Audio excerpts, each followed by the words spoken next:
अनि भ्लग किन त्यस्तो अरू ठाउँमा बनाउँदिनँ मान्छे भएको ठाउँमा भिडभाडमा भन्दा कन्फिडेन्ट छैन, 0 लेभल कन्फिडेन्ट। भ्लग खिचेर हिँडिन्छ, सबले सोध्छ कति छ सब्सक्राइबर भन्न पनि लाज लाग्ने के 300 400 बनाउँछु, मेहनत गर्छु, हाल्छु, खै त भ्युज।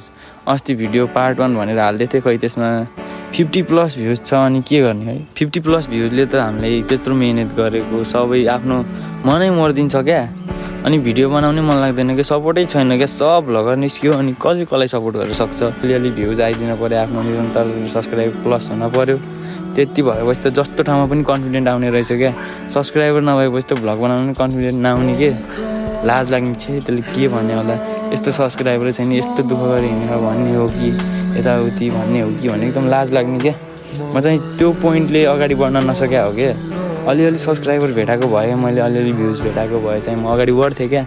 अब भ्युजै भेटाएन, अब म आफै त्यस्तो कन्टेन्ट दिन नसके होला, त्यो मेरै गल्ती हो है। जस्तो छ त्यस्तै कन्टेन्ट दिएर पनि होला, म केही भन्दिनँ अरूलाई पनि है।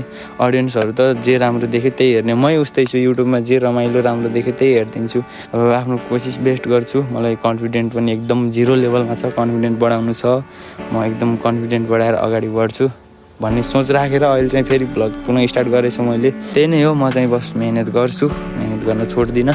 भर्खर स्टार्टिङ हो, अझै कति दुःख भोग्नै छ बाटोमा होइन।